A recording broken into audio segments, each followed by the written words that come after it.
안녕하세요. 저는 40대 유부녀입니다. 저는 지금까지 살면서 제가 세상에서 제일 똑똑하고 현명한 줄 알고 살았어요. 그런데 최근에서야 세상 이런 멍청이가 없다는 사실을 알게 되었습니다.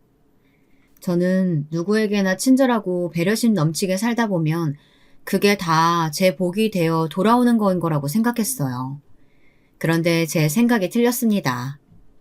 호구는 그냥 평생 호구였어요. 저는 어릴 때부터 착한 아이였습니다. 제가 착하게 살고 싶어서 그랬다기보다는 집안 분위기가 그랬습니다. 저희 집은 오빠가 항상 왕이었거든요. 2살 위에 오빠가 하나 있었는데 어릴 때부터 영재 소리를 들어가며 동네에서 머리 좋은 걸로 유명했죠. 그러다 보니 부모님께서 오빠에게 거는 기대가 매우 컸습니다. 저에게도 옆에서 오빠를 많이 도와줘야 집안이 사는 거라고 하셨거든요. 부모님은 오빠를 을사 만들기 위해 애쓰셨어요. 넉넉지 않은 형편이면서도 무리해서 학원에 보내고 고액 과외까지 시켰습니다. 덕분에 저는 뒷전이었고요. 저는 전혀 서운하지 않았습니다. 워낙 어릴 때부터 그렇게 세뇌를 당해서인지 공부를 잘하는 오빠가 저보다 지원을 많이 받는 게 당연하다고 생각했거든요. 그게 차별인지도 모르고요. 제가 동생인데도 부모님은 제가 오빠를 챙기는 게 당연하다고 하셨어요. 반찬이랑 찌개 냉장고에 넣어놨으니까 오빠 학원 끝나고 오면 밥만 돌려서 차려줘. 오빠 시험이라 바쁘니까 괜히 설거지하라고 하지 말고 네가 하고. 엄마, 나도 시험 기간이야. 왜 오빠만 챙겨? 너랑 오빠랑 같아? 오빠는 1, 2점 차이로도 의대를 가냐 못 가냐 하는 판이야. 동생이 밥도 못 차려줘? 그래. 우리 혜진이가 손도 야물고 착하잖아. 엄마가 없을 땐 혜진이가 오빠 챙겨줘야지. 오빠 뒷바라지하느라 부모님은 항상 바쁘셨습니다. 항상 저만 혼자 집에 있었으니 집안일도 몽땅 다 제 차지였어요. 물론 억울하기도 하고 짜증이 날 때도 있었지만 저는 그러려니 했습니다. 지금 와서 생각해보면 그러지 말았어야 했어요. 아주 어려서부터 자연스럽게 양보하고 배려하며 사는 게 몸에 배다 보니 평생을 그렇게 살게 되더라고요. 오빠는 의대에 떨어졌습니다. 재수, 삼수까지 하더니만 결국 현실과 타협해서 약대를 갔어요. 안 그러면 저보다도 늦게 대학에 들어갈 판이니 급하게 결정을 한 것 같더라고요. 저는 약대도 너무 대단하다고 생각했는데 부모님의 실망감은 어마어마했습니다. 반면 저는 간호대학에 붙었어요. 부모님이 하도 오빠에게 의사타령 하는 걸 들으며 자라서인지 저도 뭔가 오빠랑 엇비슷하게라도 하고 싶은 마음에 간호대학을 갔습니다. 무엇보다 제 성격과도 잘 맞을 것 같았고요. 제가 대학에 붙었는데도 부모님은 잘했다 한마디 해주시지 않았어요. 오빠가 의대에 떨어졌다는 실망감에서 헤어나오지 못하고 계셨거든요. 어릴 때야 그러려니 했는데 한 살 한 살 먹을수록 이게 은근 서운하고 서럽더라고요. 같은 자식인데 왜 저랑 오빠를 다르게 대하는 건가 싶기도 하고요.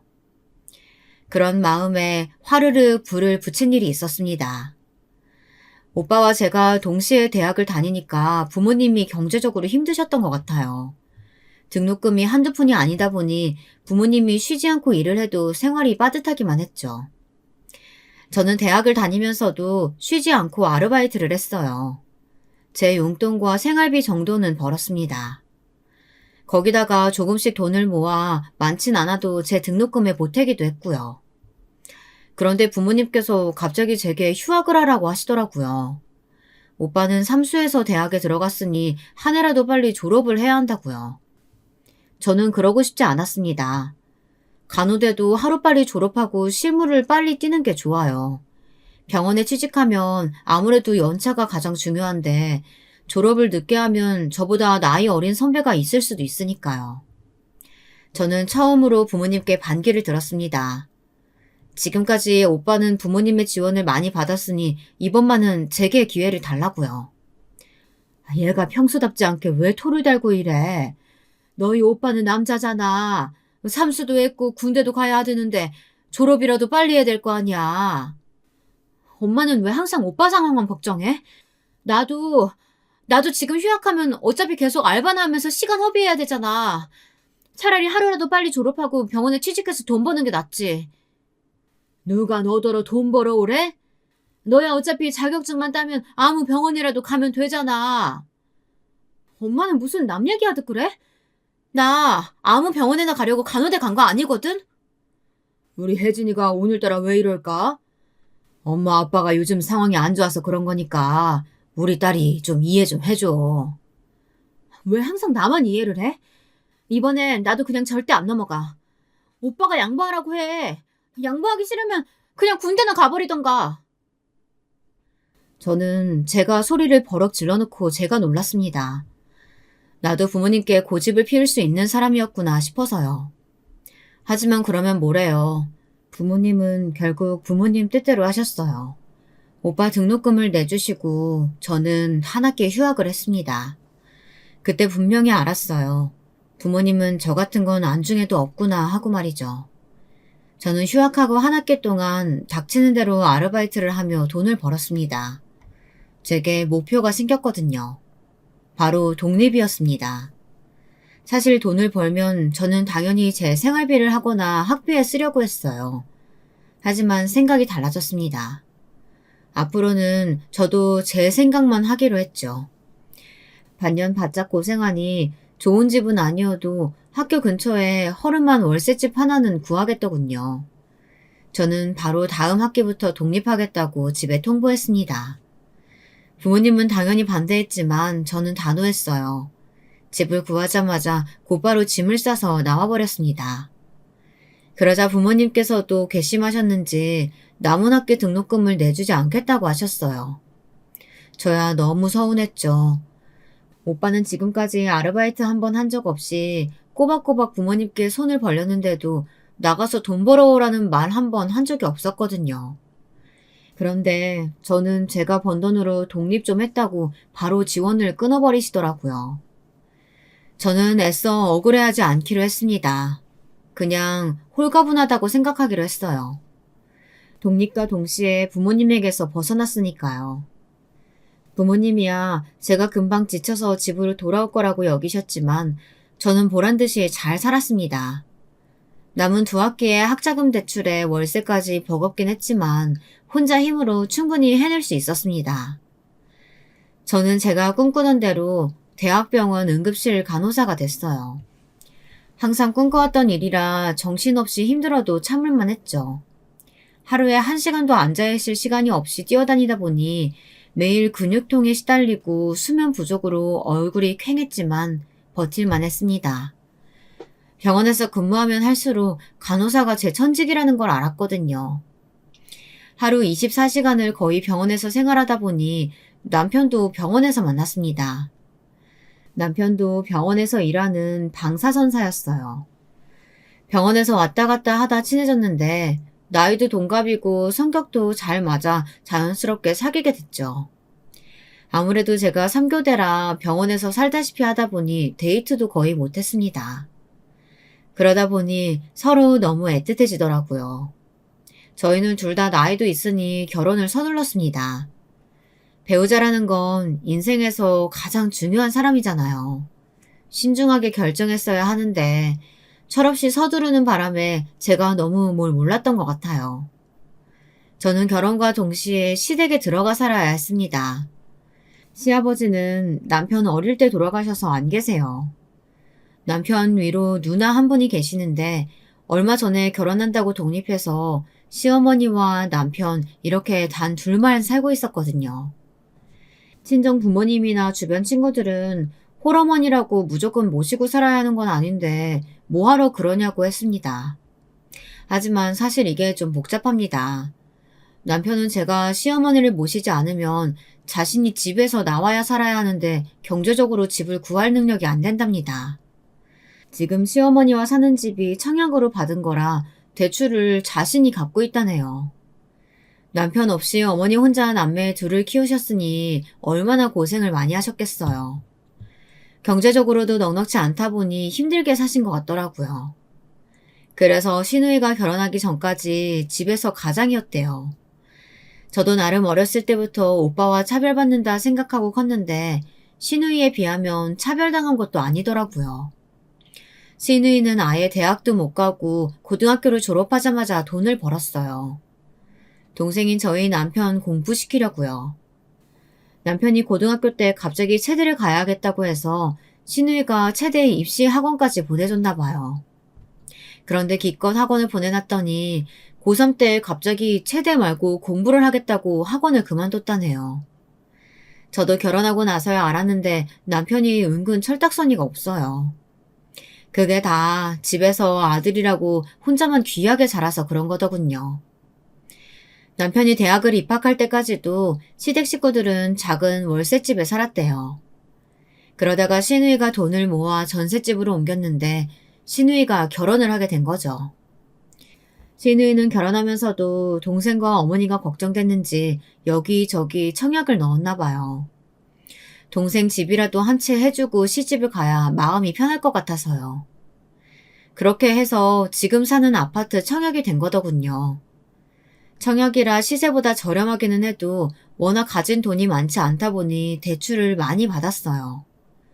남편도 월급 받아 대출이자 갚기 바쁘다 보니 모은 돈이 없는 것도 당연했고요. 시어머니도 사정은 마찬가지였습니다.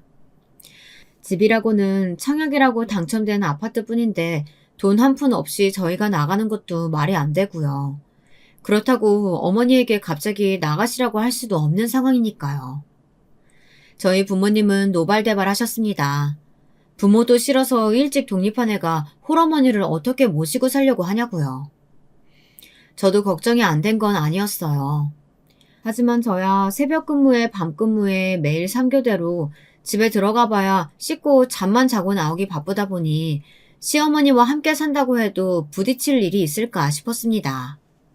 무엇보다 남편과 하루빨리 결혼하고 싶기도 했고요. 그런데 제가 너무 안일했습니다. 남편과 알콩달콩도 연애할 때 이야기지 결혼은 현실이더라고요. 시어머님은 저희 부모님보다 더하면 더했지 조금 더 덜하신 분이 아니었어요. 저는 딸도 아닌데 어머니와 남편 옆에 있다 보면 괜히 샘도 나고 소외되는 느낌마저 들었습니다. 시어머니의 아들 사랑이 정도가 지나쳤거든요. 친정에 살 때 오빠를 보면서 느꼈던 감정을 남편을 보면서 똑같이 느꼈어요. 시어머니는 저를 며느리가 아닌 아들 돌봐주는 보모 정도로 생각하시는 것 같았습니다. 세아가, 너는 애가 남편 출근하는데 어떻게 나와보지도 않니? 새벽까지 근무하고 와서 이제 잠들었는데 나오기는 뭘 나와요. 행여나 혜진이 앞에서 그런 소리 하지 마세요. 시어머니 목소리가 얼마나 큰지 자고 있는데도 다 들렸습니다. 저는 만약 아들이 새벽에 일하고 들어왔으면 저랬을까 싶더라고요. 당연히 아니겠죠. 제가 주말에 오전 근무라 출근 준비를 하고 있으면 조금만 달그락거려도 남편이 쉬는 날 모처럼 자는데 조용히 좀 나가라고 하시는 분이거든요. 저는 결혼하자마자 알았습니다. 세상에 절대 딸 같은 며느리는 없다는 걸 말이죠. 한 번은 그런 적도 있었어요. 그날은 제가 밤근무를 하고 와서 아침까지 자고 있었는데요. 주방에서 뭔가 속닥거리는 소리가 들리더라고요. 시어머니는 남편에게 계속 뭔가를 먹으라고 성하셨고 남편은 됐다고 거절하고 있었고요. 저는 어머니께서 밥상을 또 거하게 차리셨나 보다 했습니다. 그런데 제가 잠에서 깨서 주방에 나갔더니 어머니께서 저를 보시고는 웬 박스를 황급히 치우시더라고요. 누가 봐도 제게 뭔가를 숨기려고 하시는 것 같았습니다. 저는 뭔데 그렇게 숨기시냐고 저만 빼고 맛있는 거라도 드시는 거냐고 농담주로 말했습니다. 그러자 남편이 민망했는지 먼저 말하더군요. 자기야 이거 먹어봐. 이거 염소에다가 좋은 약재란 약재는 다 넣어서 만든 한약이래. 딱 보니 어머니께서 남편 것만 한약을 지어오셨나 보더라고요. 사실 한약이야 아들 것만 지어올 수 있죠. 한약이 한두 푼 하는 것도 아니고 온 식구가 다 어떻게 먹겠어요. 하지만 서운한 건 바로 그 뒤에 시어머니의 행동이었습니다. 너야 간호사인데 네 몸 얼마나 알아서 잘생기겠어. 근데 우리 아들 좀 봐라. 결혼하고도 마누라 밥 제대로 한 번 얻어먹지 못해서 그런가 아주 결혼 아들이 더 말랐다. 내가 보기 안쓰러워서 한 재 지어준 거니까 네가 아침마다 챙겨 먹여. 어머님이 항상 알아서 잘 챙겨주시는데 뭘 저까지 챙겨요. 그리고 어머니야말로 연세도 많으신데 돈 있으시면 어머니 좋은 거 사드세요. 앞으로 먹을 날 많은 아들만 주시지 말고요. 어머니가 답답해서 저도 한 소리 했습니다. 친정 어머니도 마찬가지지만 도대체 아들이 뭐라고 항상 그렇게들 아들 걱정만 하고 사는지 모르겠더라고요. 그렇다고 아들들이 어머니에게 잘하는 것도 아닌데 말입니다. 시어머니와 함께 사는 건 걱정한 것보다 힘들지는 않았어요. 제 생각대로 제가 집에 계속 있는 게 아니다 보니 부딪힐 일이 없었죠. 오히려 제가 죄송할 때가 많았습니다. 연세도 많으신데 집안일도 거의 혼자 다 하시고 남편까지 살뜰히 잘 챙겨주시니까요. 저는 시어머니에게 감사해서 용돈도 챙겨드리고 선물도 자주 사다 드렸어요. 제가 같이 살기는 하지만 특별히 챙겨드리는 게 없으니까요. 그런데 생각지도 못한 부분에서 힘든 일이 생겼습니다. 저는 시어머니보다 시누이가 더 힘들더라고요. 글쎄 시누이가 시도 때도 없이 집에 찾아왔습니다. 물론 딸이 어머니가 사는 집에 올 수도 있죠.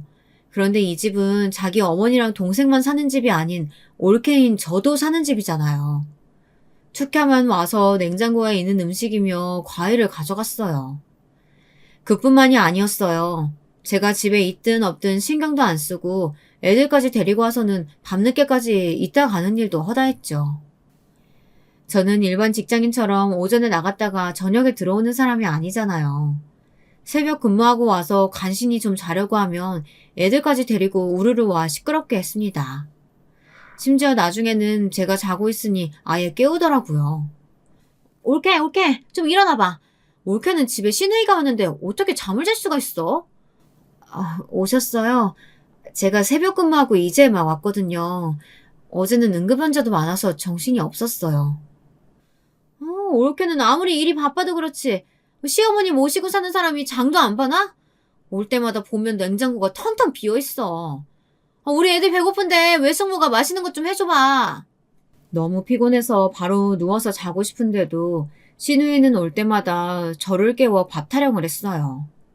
냉장고에 뭐가 없네 있네 하면서 조카들 맛있는 거나 좀 해주라고요. 제가 며칠 전에 마트 배달로 고기랑 과일 다 시켜놨었는데 형님이 다 가져가셨던데요. 어머 올케 말을 좀 이상하게 한다? 내가 뭐 냉장고를 털어가기라도 했다는 거야 뭐야? 아이고 새아가 네가 집에 통 있질 않으니까 냉장고에 고기랑 과일 매일 그냥 있잖아. 그래서 내가 너희 시누이 좀 준 거야. 가족끼리 나눠 먹을 수도 있지. 너는 쪼잔하게 뭘 그런 거 가지고 그러니? 그러게 올케가 생각보다 손이 작네.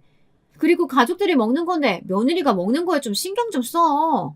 맨날 핸드폰만 띡띡 보고 대충 사니까 고기도 그렇고 과일도 그렇고 영 상태 안 좋고 맛도 없더라. 제가 마트 갈 시간이 없어서 그래요. 그렇게 마음에 안 드시면 형님이 오셔서 장 좀 봐주시면 되겠네요. 이렇게까지 말하고 싶지 않았지만 만약 결혼 전에 신우이가 저런 사람인 줄 알았다면 남편과 결혼하지 않았을 거예요. 그 정도로 저는 신우이가 얄미웠습니다. 신우인의 만행은 그뿐만이 아니었어요. 제가 매달 어머니께 드리는 용돈이 있어요. 장보고 공과금 내는 생활비 카드야 따로 드렸지만 그래도 어머니도 따로 쓰실 돈이 필요할 것 같아서요. 그리고 제가 때때마다 선물도 많이 사드렸습니다. 시어머니가 일주일에 한 번 복권 사는 거 말고는 당신한테 돈 쓰는 게 없는 분이다 보니 계절마다 제대로 된 옷 한 벌이 없으시더라고요. 그래서 제가 쉬는 날이면 어머니를 모시고 나가 옷이며 화장품 같은 평소 어머님이 안 사시는 것들을 사드렸어요. 그런데 며칠 지나서 보면 어머님이 제가 사드린 걸 전혀 쓰질 않는 것 같더라고요. 그러다가 나중에 보면 그게 다 시누이한테 가 있습니다. 저도 처음에 한두 번은 모른 척 했어요. 어머니가 제게 사달라고 한 것도 아니고 제가 사다 드린 걸 자기 딸에게 주고 싶어서 주시는데 제가 뭐라고 하겠어요. 물건은 저도 그러려니 넘어갔습니다. 하지만 돈은 달랐어요. 시누이가 집에 올 때마다 제가 어머니께 드린 생활비를 야금야금 뺏어가는 것 같더라고요. 결혼 전까지 집안의 가장이었던 시누이가 시집가서 힘들게 사는 게 시어머니는 안쓰러우신 것 같더라고요. 그 인간 때문에 못 살겠어. 나가서 돈을 벌면 뭐해. 어디다 쓰는지 생활비라고는 쥐꼬리만큼만 주고 애들 학원비도 아까워서 덜덜 떠는데. 김서방도 힘들어서 그럴 거야. 힘들어도 애들 생각하고 참고 살아. 돈이야 힘들면 엄마가 다 도와줄 테니까. 엄마가 무슨 돈이 있어서. 아버지 없이 네가 시집가기 전까지 이 집 가장 노릇을 다 했는데 엄마가 없어도 어떻게든 만들어다 가져다 줘야지. 옆에서 주워듣기로는 신우이랑 아주버님 사이가 안 좋은 것 같았어요. 신우이가 결혼하면서 그 전에 남편과 시어머니와 함께 살던 전셋집 보증금으로 지금 아파트 계약금이랑 중도금을 다 냈다고 해요. 그러는 바람에 정작 신우이는 결혼할 때 수중에 한 푼도 없이 결혼을 한 거죠. 신혼 때야 별말 안 하던 아주버님도 자식이 둘이나 생기고 나이가 들다 보니 신우이에게 결혼할 때 해온 게 아무것도 없다고 구박을 하나 보더라고요. 더군다나 신우이가 매일같이 친정에 드나드니 자기가 벌어오는 거 친정에 다 갖다 바치는 거 아니냐고 꼬투리까지 잡나 보더라고요. 저도 결혼하고 나서 아주버님을 몇 번 보지는 않았지만 시어머니 생신 때나 명절 때도 이 핑계 저 핑계 대면서 잘 오지 않는 거 보면 문제가 있는 사람이긴 한 것 같아요. 그럴 때 보면 신우이가 안쓰럽기도 했습니다. 저희 시댁 분위기가 그랬어요. 어릴 때부터 아버지 없이 셋이 똘똘 뭉쳐 온갖 힘든 일들을 버티며 살아서 그런지 서로 굉장히 애틋하더라고요. 저도 이해 못하는 건 아니에요. 하지만 저도 가족의 일원인데 저에 대한 배려 없이 멋대로 행동하시는 건 참기 힘들었습니다. 결정적으로 정이 뚝 떨어지는 일이 있었는데요. 시어머니의 칠순이 얼마 남지 않았을 때 일입니다. 저는 시어머니 칠순이시니 형님네 식구까지 다 해서 다 같이 여행이라도 갈까 했어요. 제 딴에는 남편이 당연히 좋아할 거라고 생각했는데 남편이 별로 좋아하지 않더라고요. 식구도 많은데 돈 많이 들게 여행은 무슨. 그냥 어머니 쓰시라고 용돈 드리자. 용돈이야 매달 드리는 거고 명색이 칠순인데 뭔가 기억에 남을 만한 건 해야지. 여행이 좀 부담되면 가족 사진이라도 찍을까? 됐어. 우리 엄만 돈 좋아해. 그래도 칠순인데 한 500 정도 드리면 되지 않을까? 저는 남편 말에 너무 깜짝 놀랐습니다. 우리가 경제적으로 여유로운 사람들도 아니고 아무리 시어머님 칠순이라도 현금으로 500을 드리는 게 말이 되나 싶어서요. 저는 곧바로 남편에게 500이 있기는 하냐고 따져 물었습니다. 제가 알기로는 남편 수중에 절대 500이라는 돈이 있을 리가 없거든요. 그런 와중에 남편은 눈치 없이 말도 안 되는 소리를 하더군요. 당신 전에 적금 드는 거 있었잖아. 그거 돈 넣은 지 꽤 되지 않았어? 그 돈, 그거 어머니 드리면 되지. 남편은 자기 돈도 아니면서 아주 쉽게 말하더군요. 저는 왠지 괘씸했습니다. 지금까지 남편이 기분 나쁠까봐 제가 말은 하지 않았지만 사실 결혼하고 나서 집안에 들어가는 비용 대부분을 제가 내고 있었거든요. 남편도 엄연히 일해서 월급을 받으면서도 영 돈을 잘 못 모으는 것 같더라고요. 내 적금? 그 적금 나중에 우리 아이 생기면 쓴다고 모으는 거잖아. 그리고 적금 만기 되려면 아직 멀었는데 지금 그걸 해약하라는 거야? 결혼하고 나서 아무리 힘들어도 이 적금만은 열심히 모았습니다. 아직 아이 계획이 있는 건 아니지만 언제 어떤 상황에서 아이가 생길지 모르니 조금이라도 돈을 모아둬야 할 것 같았거든요. 저더러 생활이 빠듯해서 힘들 텐데 대단하다고 해놓고선 이제와 마치 자기 돈인 것처럼 저런 소리를 해대니 기분이 좋지 않았습니다. 우리가 지금 당장 애가 생기는 것도 아니고 현재 상황에서는 어머니 생신이 중요하니까 그거 먼저 쓰고 다시 모으면 되지. 아무리 그래도 500은 너무 많아. 당신 왜 말이 바뀌어? 어머니랑 누나네 여행까지 생각했으면 당연히 그 정도 생각한 거 아니었어? 도대체 어디로 여행을 가면 500이나 쓴답니까? 해외도 아니고 고작 해봐야 1박 2일 가는 건데 남편은 이상하다 싶을 정도로 과장되게 행동했어요. 저는 그런 남편이 이상하다 생각했습니다. 그런 제 마음을 아는지 모르는지 남편은 오히려 제 말에 서운하다는 듯 굴었어요. 여행이야 가게 되면 당연히 형님네랑 반반씩 나눠서 하는 거니까 그래서 많이 무리되지 않을 거라고 생각한 거지. 우리가 여행 가자고 했으면 우리가 내는 거지. 왜 누나한테 반을 내라고 하냐? 그게 말이 되냐? 저야말로 도무지 뭐가 말이 안 된다는 건지 모르겠더군요. 저희 친정은 생신이든 여행이든 일이 있으면 오빠와 뭐든지 반반씩 했어요. 심지어 오빠가 오빠라고 더 낼 때도 많았고요. 당연히 집안마다 상황이 다르니 다 똑같이 할 수야 없죠. 하지만 저는 남편이 왜 화를 내는 건지 이해되지 않았습니다. 역시나 남편이 이상하게 군 대에는 다 이유가 있더군요. 남편은 다 꿍꿍이가 있었어요. 알고 보니 남편이 급하게 돈이 필요했나 보더군요. 어머니께 용돈을 드린다는 명분으로 제게 500을 받아서 일부만 어머니께 드리고 나머지는 자기가 쓰려던 거였어요. 제가 그걸 어떻게 알았냐고요? 우연히 제가 남편 통화 내용을 엿들었습니다. 야, 내가 네 돈 떼어먹냐? 금방 갚을 테니까 며칠만 더 기다려줘. 와이프한테 돈 받으면 내가 바로 보내줄게. 밤근무를 마치고 지친 얼굴로 집에 들어왔더니만 제가 방에 들어오는 건지도 모르고 친구랑 통화를 하고 있더군요. 제 등장에 남편이 얼마나 놀랐는지 글쎄 그 자리에서 그대로 핸드폰까지 바닥에 떨어뜨리더군요. 그 순간 저는 촉이 왔습니다. 남편이 저 모르게 뭔가 일을 벌렸다는 걸요. 저는 친구랑 무슨 돈 이야기를 했냐고 따져 물었습니다. 내가 예전에 친구한테 빌린 돈이 좀 있었는데 그걸 내가 깜빡하고 안 갚았지 뭐야. 깜빡? 아무리 그래도 깜빡할 게 따로 있지. 어떻게 친구한테 빌린 돈을 깜빡해? 뭐 때문에 빌렸는데?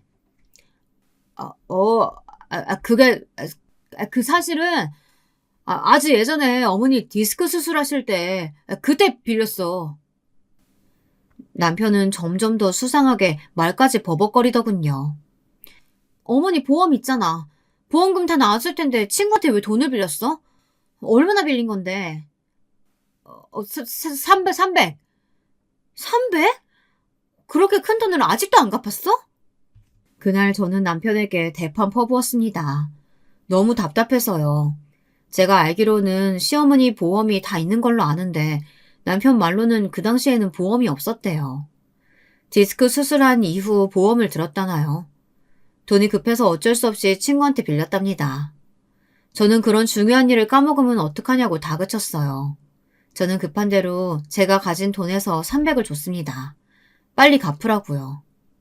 저는 멍청하게 남편 말을 고지고대로 믿었습니다. 그런데 남편은 제게 거짓말을 한 거였어요. 결혼 전 시어머니의 수술비로 친구에게 돈을 빌렸다는 건 새파란 거짓말이었습니다. 돈 300만 원은 앞으로 일어날 일의 빙산의 일각이었어요. 어느 날 제가 오후에 출근을 했는데 병원이 발칵 뒤집혔더군요.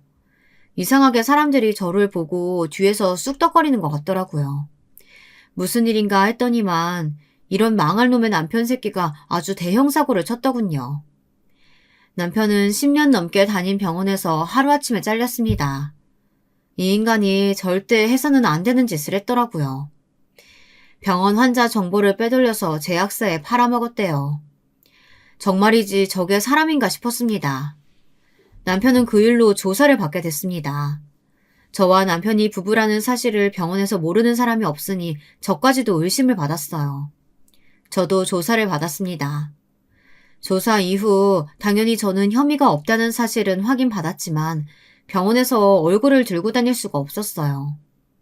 병원 사람들은 알게 모르게 저를 믿지 않았고 뒤에서 수군거리는 사람들도 많았습니다. 당연히 병원을 그만둬야 하나라는 생각도 했지만 현실적으로 그럴 수는 없었어요. 남편까지 병원에서 잘린 마당에 저까지 병원을 그만두면 저희 부부는 살 수가 없으니까요. 남편은 병원에서 잘리고 벌금형을 선고받았습니다. 벌금까지 내고 나니 정말 통장이 텅텅 비더군요.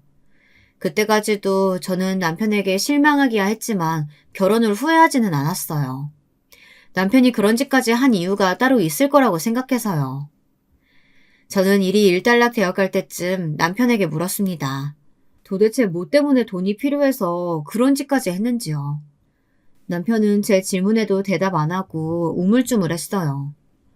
솔직하게 말 안 하면 어머니한테 다 말씀드리고 너랑 나는 이혼이야. 그러니까 지금이라도 사실대로 말해. 여보, 제발 엄마한테는 말하지 마. 우리 엄마 알면 쓰러져, 자기야. 그러니까 헛소리 말고 빨리 사실대로 말해.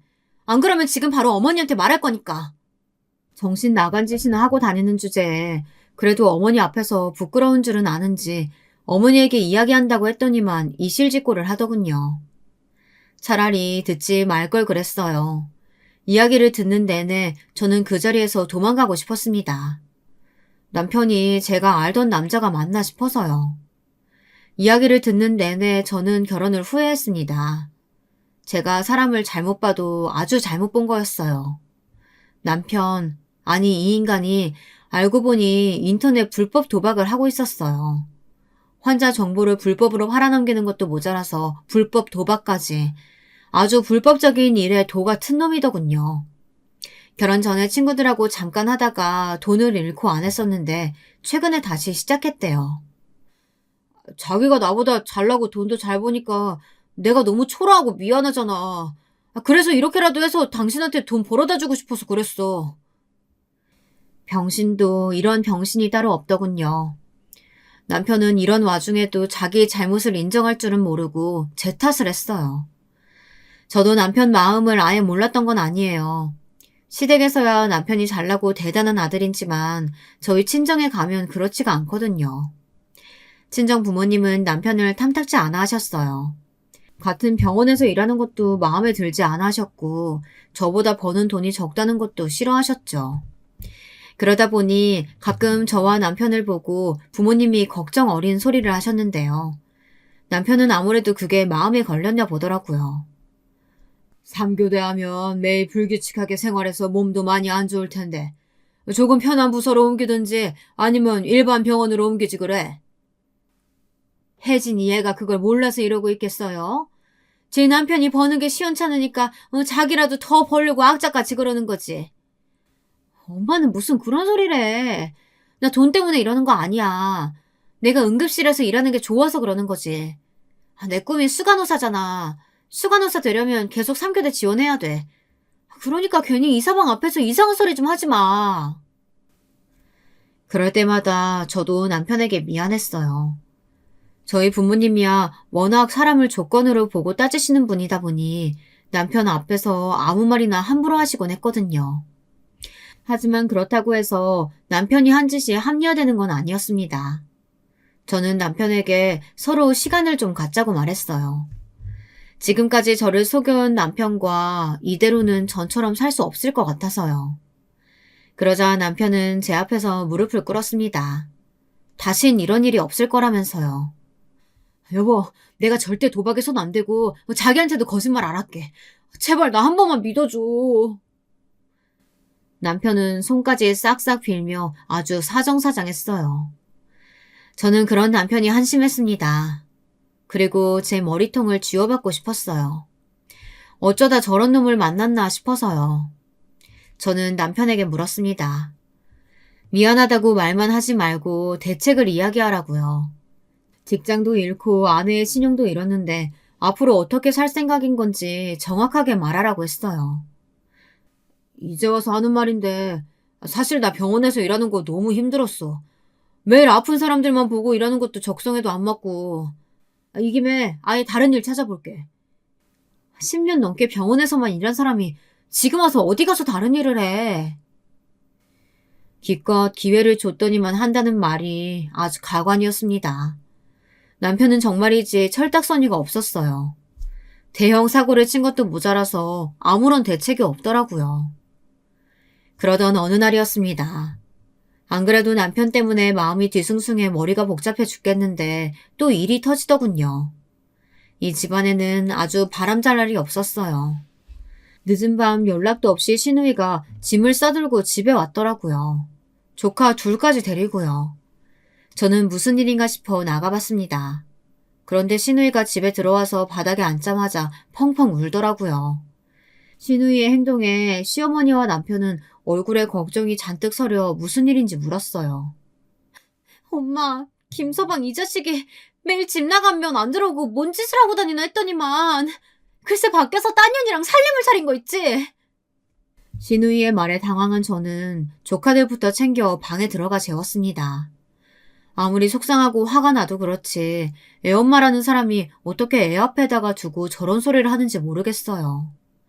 방에 들어와서도 신우이의 울음소리가 얼마나 큰지 큰 집안이 다 울리더라고요. 아이들이 있는데도 저렇게까지 할 정도면 보통 일이 아니긴 한 것 같았습니다. 조카들을 재워놓고 방에서 나갔더니 거실은 초상집이 따로 없었어요. 신우이는 아직도 울고 있었고 시어머니는 가슴을 부여잡고 바닥을 치고 계셨죠. 남편은 잔뜩 화가 나 있었고요. 남편은 지금 당장이라도 아주버님을 찾자가 가만 안 둘 기세였어요. 아이고, 내가 이 김서방, 이놈을 얼마나 믿었는데. 불쌍한 우리 딸, 아버지 없이 자라서 고생만 하느라고 제발 속썩이지 말고 행복하기만 해주라고 그렇게 부탁을 했는데 이 자식이 감히 바람을 피워? 얼마 전 아주버님이 바람을 피우다 걸렸다네요. 새파랗게 어린 여자랑 눈이 맞아서 아예 그 여자 집에서 살다시피 한답니다. 신우이도 당하고만 있을 수는 없어서 증거라도 잡으려고 아주버님 뒤를 밟았는데 그 사실을 안 아주버님이 적반하장으로 신우이에게 아주 난리를 쳤답니다.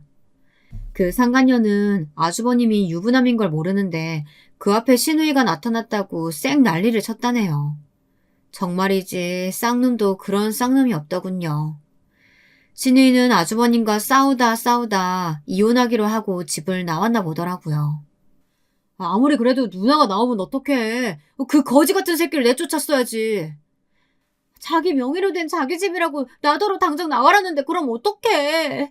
지금 안 나가면 애들도 못 데리고 나가게 한다는데. 신우이는 제 앞에서는 매일같이 큰 소리치고 얄미운 소리도 척척 해대더니만 자기 남편 앞에서는 찍소리도 못하는 바보였나 봐요. 시어머니는 가슴을 부여잡고 눈물만 흘리시며 속상해 하셨습니다. 그러고는 간간히 닮은 게 없어서 엄마 팔자를 닮느냐고 중얼거리셨어요. 시어머니도 평생 남편 없이 혼자 남매를 키우셨으니 그게 얼마나 힘든 일인지 잘 아셨을 테죠. 그러다 보니 아이 둘을 앞으로 신우이 혼자 키우며 살 생각을 하니 많이 속상하신 것 같았습니다. 엄마, 나 이제 어떡해? 그 인간이랑 이혼하고 위자료도 한 푼 제대로 못 받으면 앞으로 우리 애들이랑 나 어떻게 살아? 어떻게 살긴 어떻게 살아. 엄마도 있고 동생도 있는데 네가 뭘 걱정해.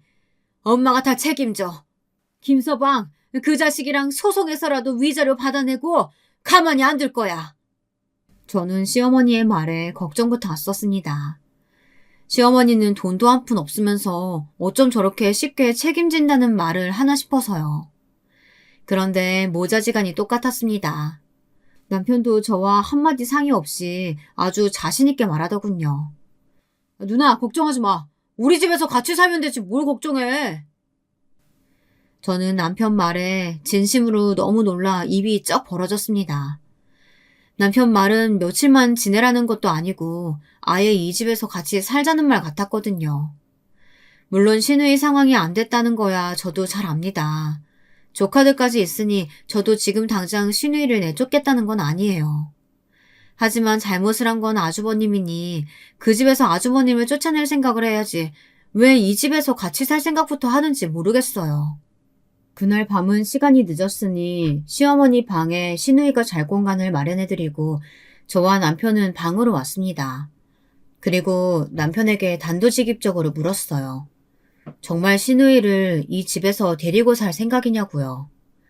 그러자 남편은 너무도 당연하다는 듯 대답했습니다. 누나가 혼자도 아니고 조카들도 있는데 이혼하고 당장 갈 곳 없으면 당연히 우리 집에서 같이 살아야지. 당신은 뭘 그런 걸 묻고 그래? 남편은 기억상실증이라도 걸린 걸까요? 바로 얼마 전 본인이 친 사고가 기억이 나지 않나 봅니다. 어쩜 저렇게 뻔뻔하게 굴 수가 있는지 정말 모르겠어요. 어이가 없는 게 가만 보면 남편은 시어머니나 시누이에 관련된 일이라면 항상 욱하고 도가 지나치다는 생각이 들 정도로 그렇게 굴었습니다. 아무리 사이가 좋아도 그렇지 명색이 저도 아내인데 항상 보면 저는 뒷전인 것 같았습니다. 저는 너무 서럽고 서운해서 순간 눈물이 왈칵했습니다. 제가 잘못 생각했어요. 저와 남편이 사랑해서 결혼한 게 아니고 이건 남편네 집에 제가 끼어 들어와서 사는 꼴이 된 것 같더군요. 당연히 당신이랑 사는 거지. 내가 당신한테 얼마나 고마워하고 있는데 그런 말도 안 되는 소리를 해. 그럼 내가 왜 이런 취급을 받아야 되는 건데? 내가 지금까지 어머니 생활비에 집 대출까지 다 갚고 있잖아. 그런데도 이 집에 대해서 나한테 선택권이 하나도 없다는 게 말이 돼? 더군다나 지금은 내가 이 집 가장인데. 저는 너무 흥분한 나머지 밖에 시어머니와 시누이가 있다는 사실을 망각한 채 저도 모르게 화를 주체하지 못하고 소리를 질러버렸어요. 이게 다 무슨 소리야? 엄마 딱 보면 몰라? 올케가 준영이보다 돈 좀 잘 번다고 지금 위세 부리는 거잖아. 아무리 그래도 그렇지. 올케 어떻게 가장이란 소리를 해? 이 집 명의도 준영이 거고 계약금에 중도금까지 다 내 돈으로 냈는데 이 집 올케 지분이 얼마나 된다고 쌩난리야. 형님 그런 게 아니고요. 아니긴 뭐가 아니야. 아무리 화가 나도 그렇지. 시어머니 시누이까지 한 집에 있는데 큰 소리까지 치면서 남편을 잡기를. 알았어. 올케가 그렇게 싫으면 지금 내가 나가면 될 거 아니야. 누나 나가길 어딜 나가. 혜진이가 절대 그런 뜻으로 말한 거 아니야. 그럼 네가 이 집에서 나가긴 왜 나가? 어머니 여기가 네 집인데. 남편은 혹여나 시누이가 정말 나가기라도 할까봐 걱정되었는지 시누이 앞까지 가로막았습니다. 아주 나가지 말아달라고 사정을 하더군요. 거기다가 시어머니는 이 집이 아예 시누이 집이라고까지 말했어요. 저는 그 꼴을 보는 것만으로도 너무 싫더군요. 저는 아무리 봐도 남편 속을 알 수가 없었습니다. 시어머니와의 관계도 어렵고 시누이와의 상황도 불편했지만 그럴 때마다 제가 참고 견뎠던 건 다 남편 때문이었어요. 남편만 믿고 이 집에 들어와 살았던 거니까요. 하지만 남편은 그 어떤 노력도 하지 않았습니다. 상황이 이렇게까지 나빠질 수밖에 없었던 건 모두 다 남편 탓인 것만 같았습니다. 결혼 전 제가 남편에게 집에서 오빠와 차별을 많이 받고 컸다는 말을 한 적이 있었어요. 그때 남편은 저를 안쓰러워하면서 지금까지 제가 받지 못한 사랑까지 해서 저를 넘치게 사랑해주겠다고 말했습니다. 저는 멍청하게도 그 말을 믿었습니다. 흔해 빠진 가멀 이설에 속아도 단단히 속은 거였죠. 순간 그런 생각이 들었습니다. 남편만 만나지 않았다면, 남편과 결혼만 하지 않았다면 제 인생은 최소 이 모양 이 꼴은 아닐 것 같았어요. 네가 문제야 문제. 이게 다 네가 문제라고. 팍. 저도 모르게 너무 흥분한 나머지 남편의 면상을 갈기고 말았습니다. 화가 머리끝까지 나서 순식간에 벌어진 일이었어요. 제 행동에 시어머니와 시누이가 난리가 났습니다. 헐레벌떡 달려와서 남편 얼굴을 부둥켜 안으셨어요. 그러더니 제게 뭐 하는 짓이냐고 소리를 질렀죠. 저도 더는 참고 있을 수 없었습니다. 어머니 아들 얼굴에 손댄 건 저도 죄송해요. 근데요, 저도 더는 못 참겠어요. 어머니, 저 이 집 가장 맞아요. 어머니 잘난 아들이 병원에서 대형 사고 치고 잘렸다고요. 남편은 시어머니에게만은 비밀로 해달라고 제 앞에서 싹싹 빌었지만 더는 안 되겠더군요. 저는 남편 얼굴을 볼 때마다 화가 올라와서 금방이라도 돌아버리겠는데 꾹꾹 누르면서 참고 있는 거예요. 근데 남편은 제 입장은 생각도 안 하고 자기 멋대로 구는 게 정말 싫었어요.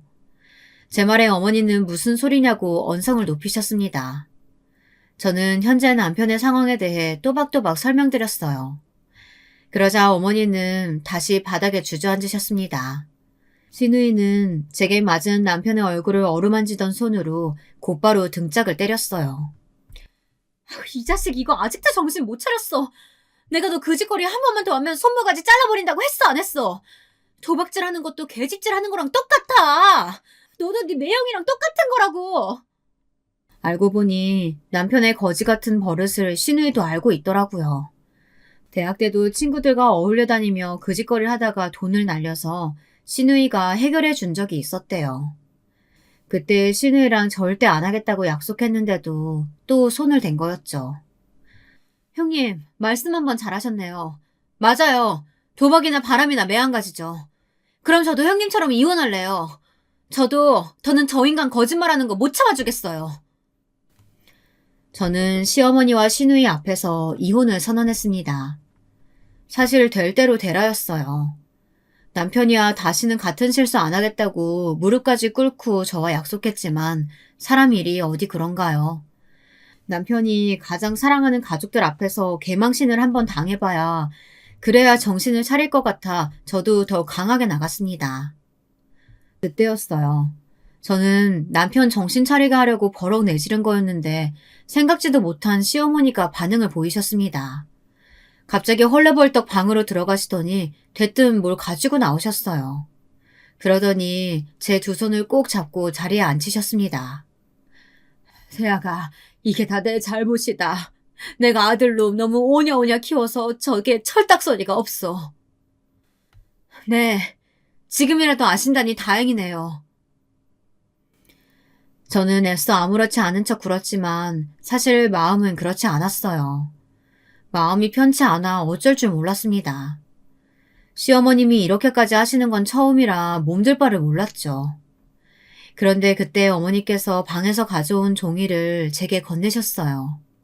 저는 그걸 보고 더 놀랐습니다. 자, 이거 받아라. 네가 우리 집에 시집 와서 지금까지 고생한 거 내가 제일 잘 알아. 이거 너 다 줄 테니까 이번 한 번만 내 아들 믿고 제발 용서해줘. 시어머니가 제게 건넨 건 다름 아닌 로또 종이었습니다. 엄마, 이거 뭐야? 이거 복권 아니야? 이걸 왜 올케로 줘? 믿기지 않는 일이 일어났습니다. 글쎄 시어머니께서 복권 1등에 당첨되셨답니다. 매주 까먹지도 않고 로또를 사시더지만 정말 1등이 되긴 했더라고요. 그 어렵고 대단한 걸 시어머니는 아들도 아닌 딸도 아닌 저에게 주셨습니다. 아들놈이 지금까지 잘못한 거 이걸로나마 다 갚을 수 없겠지만 그래도 당신의 마음이니 제발 받아달라고 하시더군요. 엄마, 이걸 왜 혜진이를 줘? 아들이 나를 줘야지. 역시나 철딱선이라고는 없는 남편은 그런 상황에서도 눈치 없이 굴었습니다. 시어머니께서 제게 준 로또 종이를 탐내고 있었어요. 너는 입 닥치고 있어. 앞으로 우리 집 가장은 우리 며느리 혜진이가 맞아. 앞으로 너희 둘 다 이 집에서 살 생각이면 하루라도 빨리 취직해서 돈 벌 생각들이나 해. 그래야 이 집에서 먹고 자게 해줄 테니까. 시어머니의 행동이 갑자기 달라졌습니다. 앞으로 이 집의 가장은 저이니 시누이와 남편더러 제 말을 따라야 한다고 했어요. 와, 암튼 우리 엄마 대단하다니까? 애지중지하던 아들 이혼당할까봐 며느리한테 붙는 거야? 우리 엄마 태세 전환 장난 아니네. 자식이라고 꼴랑 둘 있는 거 당장 둘 다 이혼남 이혼녀 되게 생겼는데 그럼 어미가 돼서 가만히 있어? 한 놈이라도 말려야지. 시어머니는 정말 태세 전환이 빠른 분이었습니다. 그날 이후 어떻게 됐냐고요? 사실 저는 고민이 많았어요. 옛말에 자기 처자식도 팔아먹는다는 게 도박이라고 했잖아요. 저는 남편을 도저히 믿을 수가 없었습니다. 그래서 한동안 남편과 저는 떨어져 지냈어요. 친정에서 지내며 생각을 정리했습니다. 시어머니에게 받은 로또는 그대로 시댁에 두고 나오려고 했는데 시어머니께서 제게 주기로 한 거니 가지고 나가라고 하셨죠. 그리고 한 말씀 덧붙이셨습니다. 혹시나 네가 용서해주고 다시 받아줬는데도 저놈이 또 도박에 손대면 그때는 내가 내 손으로 아들놈 신고할게. 세아가 제발 날 좀 믿고 한 번만 다시 생각해주렴. 저는 고민 끝에 다시 집으로 돌아갔습니다. 그리고는 현재 32평 방 3개짜리 아파트에서 어른 넷, 아이 둘까지 해서 아주 복잡거리며 살고 있습니다. 복권도 당첨됐는데 왜 아직도 그 집에 사냐고요? 저희는 제가 근무하는 병원 근처에 작은 주택을 하나 샀어요. 아직 인테리어 공사 중입니다. 복권 1등 당첨금 18억 원에서 세금 떼고 못 떼고 나니 남는 것도 얼마 없더군요. 그리고 한 가지 더 달라진 게 있었습니다. 바로 남편과 시누이였어요. 사장님, 오늘 일찍 마감하고 우리 오랜만에 삼겹살 파티 어때요? 흑전하기 시작한 게 얼마나 됐다고 벌써 농땡이야. 마감까지 다 하고 들어와. 삼겹살 파티는 쉬는 날 하고. 암튼 우리 올케 사장님 완전 야박하다니까. 이게 다 무슨 소리냐고요? 제가 직접 가게를 하는 건 아니고요. 시어머니가 주신 당첨금 중 일부를 떼서 남편과 시누이에게 가게를 차려줬습니다. 업종은 제가 추천했어요. 지금까지 사이가 안 좋아서 시누이 앞에서 말한 적은 없었지만 사실 시누이가 음식을 참 잘해요. 그래서 작은 반찬 가게를 차렸습니다. 남편도 시누이를 같이 도와서 가게 일을 하고 있어요. 저는 여전히 대학병원 응급실에서 근무하고 있고요. 복권 1등 당첨금이 있다고 해도 크게 인생이 바뀌는 건 아니더라고요. 전보다 훨씬 상황은 좋아졌지만 그래도 열심히 살아야죠. 그래야 제가 꿈꾸던 수간호사도 될 테니까요. 저에게 경사가 하나 더 생겼습니다. 전쟁통에도 애는 생긴다더니 그 난리통에도 임신이 되긴 하더군요. 남편은 뱃속 아기에게 약속했어요. 다시는 나쁜 짓에 절대 손대지 않겠다고요. 저야 남편을 100% 믿지는 않지만 그 부분에 대해서는 시어머니를 믿기로 했습니다. 살다 보니 남편보다 제가 시어머니와 성격이 더 잘 맞더라고요. 임신하고 벌써 막달이 다 되어가서 이번 달부터는 육아휴직에 들어갔어요. 덕분에 시누이랑 남편이 반찬 가게 일로 바쁠 때는 저와 시어머니가 조카들을 돌보고 있습니다. 저와 시어머니가 손발이 얼마나 척척 맞는지 조카들도 엄마랑 있을 때보다도 더 좋다는 소리까지 하더라고요. 이런 식이면 앞으로 태어날 제 아이도 시어머니와 함께라면 잘 키워낼 수 있을 것 같았어요. 아직 완벽하다고 말할 수는 없지만 조금은 저도 이 집안의 가족 구성원으로서 인정받고 있는 것 같아요. 물론 시어머니야 자기 아들이 한 잘못이 있으니 애써 제 비위를 맞춰주려고 노력하시는 걸지도 모르지만요. 하지만 그것도 나름 괜찮은 것 같아요. 서로 눈치도 보고 비위도 맞추면서 나름 잘 지내려고 노력하고 있거든요. 앞으로 또 얼마나 별의별 일이 생길지 모르겠지만 저도 한번 가족들을 믿고 잘 헤쳐나가보려고 합니다. 응원 많이 해주세요. 그럼 지금까지 저의 긴긴 이야기 들어주셔서 정말 감사합니다.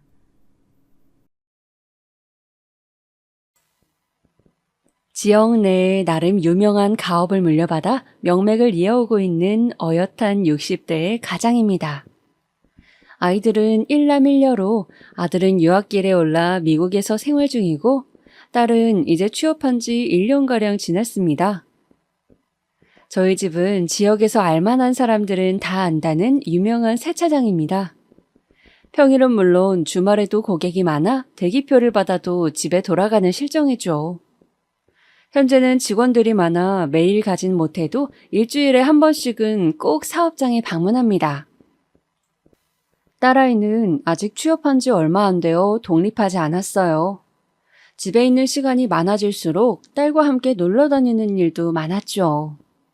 못해도 2달에 한 번은 가족여행을 가고 종종 외식도 하며 여느 단란한 가정처럼 잘 지내고 있었습니다.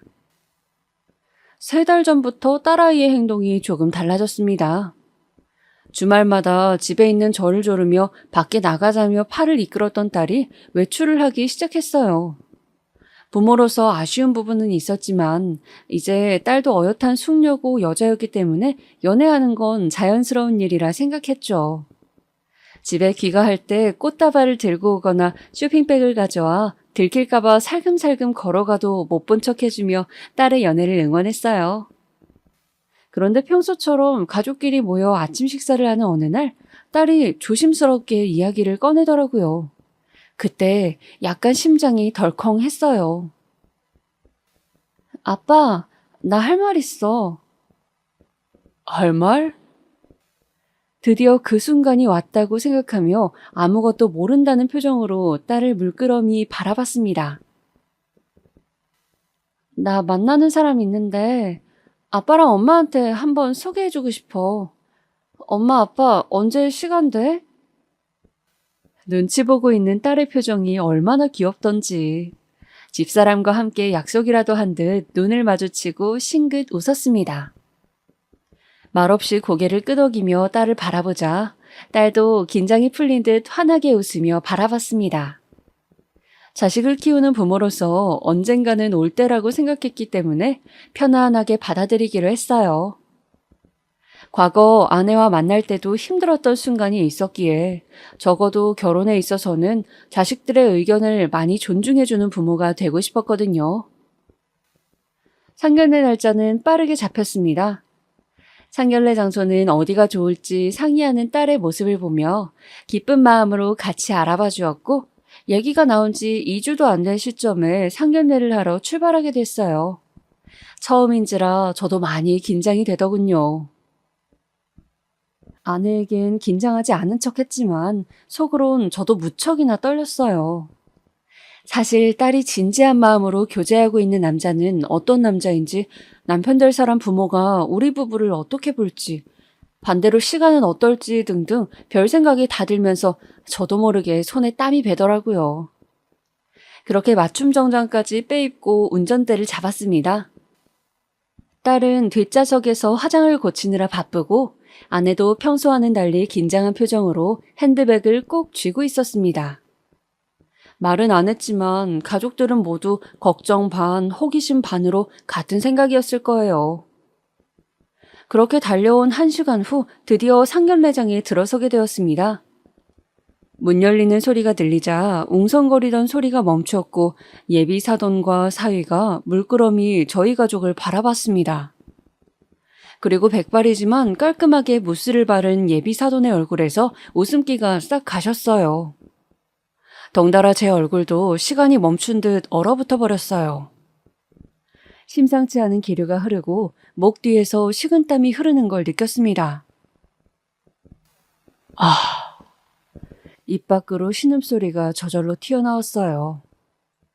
곧바로 상황을 인지한 저는 저도 모르게 주먹을 꽉 쥐고 참을 수 없이 올라오는 분노를 짓누르려 애를 썼어요.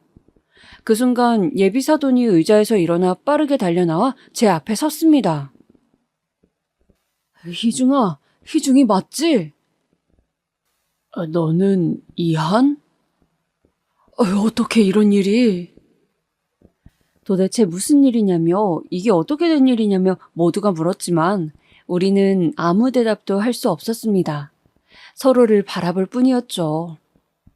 그러더니 그놈이 그대로 무릎을 꿇고 가지런히 모은 두 손을 허벅지에 올리고는 눈물을 흘리기 시작했어요. 아버지 왜 그러세요? 자기 품보다 조금 더 큰 정장을 어색하게 차려입은 예비 사위가 뛰어나와 제 아버지를 일으켜 세우려 했어요. 허나 예비 사도는 제 이름만 불렀고 옛 기억이 걷잡을 수 없이 떠올라 순식간에 머리를 집어삼켰습니다. 제 볼에도 뜨거운 눈물이 흘렀고 곧바로 뒤돌아서 문을 잡았습니다. 그때 누군가가 두 팔로 저를 강하게 부여잡았어요. 제발 나를 용서해줘. 잘못했다며 눈물을 흘리며 제 팔을 부여잡은 사람을 바라봤습니다. 아니, 용서할 생각 없다. 저는 그 말을 남기고 상견례장을 유유히 빠져나왔어요. 이 남자와의 인연이 이렇게 이어질 줄은 상상도 못했기에 나오고 나서도 저는 몸을 가누지 못하고 어딘가에 기대어 숨을 몰아쉬어야 했어요. 여기까지 들으면 무슨 일인지 모르실 테니 이제부터 잠시 제 이야기를 해드릴게요. 부디 귀 기울여 들어주세요. 어렸을 때부터 제 오른쪽 다리는 불편했습니다. 태어난 지 몇 개월 안 되어 의사로부터 소아마비라는 진단을 받았고 부모님은 땅이 무너지는 듯한 슬픔에 주저앉았어요. 가업을 물려받아야 할 금쪽 같은 아들이 소아마비라는 사실에 부모님은 며칠째 세차장 일에도 집중하지 못했지만 생활력 강한 성격 덕택에 일상으로 다시 복귀하실 수 있었습니다. 원래 함께 출근하시던 부모님은 타고난 신체적 장애로 차별을 받는 것을 원치 않았기에 극진한 정성으로 교대로 근무하며 저를 보살피셨어요. 그럼에도 제가 걱정되셨는지 부모님께서는 항상 제게 물으시곤 했죠. 희중아, 다리 아프진 않니? 엄마가 좀 주물러 줄까? 괜찮아요, 엄마. 얼른 일 나가세요. 다리를 절뚝거리며 때때로 경련이 올 때도 있었고 참을 수 없는 고통에 무릎을 부여잡을 때도 있었지만 부모님을 걱정시키고 싶지 않아 늘 잘 둘러대곤 했어요. 제가 아프더라도 부모님께서 걱정하시는 모습을 보는 건 더 싫었으니까요.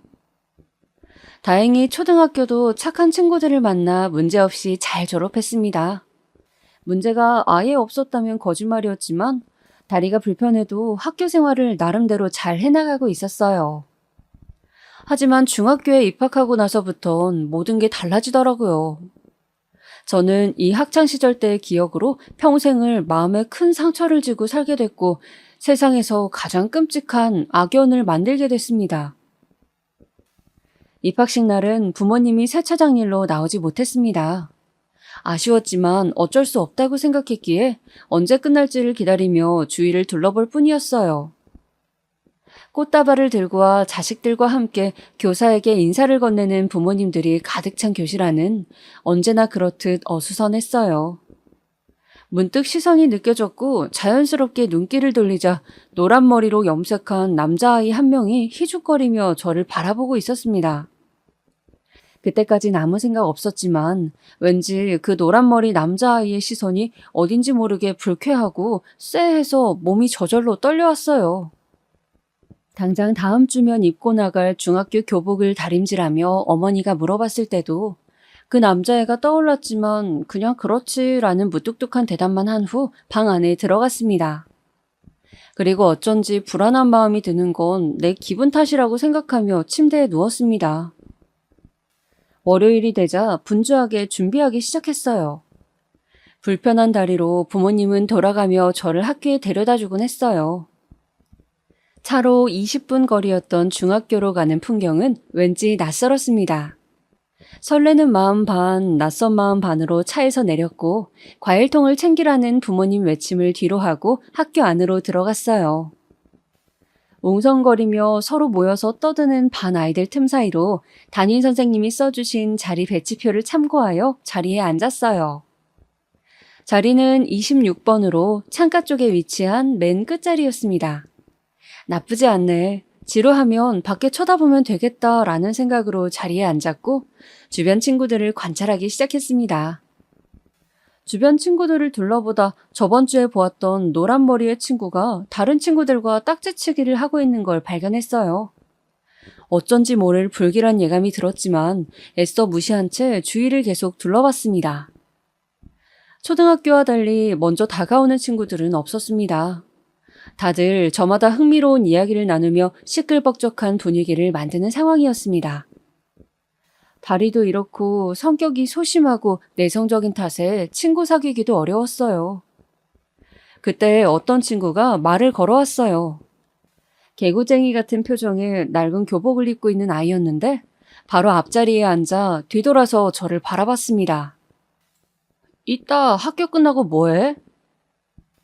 아무것도 안 해 라는 말을 했어야 했는데 입을 꾹 다물고 고개를 가로젓자 은성이는 씩 웃어 보였습니다. 수업은 선생님과 과목을 소개하는 시간으로 간단하게 마무리되었고 저는 부모님이 서 계시는 교문에 은성이와 함께 나갔어요. 등교 첫날 아들이 데려온 친구가 마음에 들었는지 부모님은 흔쾌하게 PC방에 가서 게임하는 걸 허락해 주셨고 곧바로 근처에 있는 PC방으로 들어갔어요. 그리고 거기서 노란머리 아이를 다시 만나게 됐어요. 쉬는 시간에 마신 음료수 때문이었을까요? PC방에 들어가자마자 화장실에 가고 싶었습니다. 그런데 급한 볼일을 보고 나오는 순간 들어오는 사람과 어깨가 세게 부딪혔어요. 저번 주에 본 절름발이네. 고개를 들자 노란 머리에 익숙한 얼굴이 씩 웃으며 바라보고 있었죠. 학교에 끝나고 바로 온 모양인지 똑같은 교복 차림이었고 시선은 자연스레 명찰을 향해 갔습니다.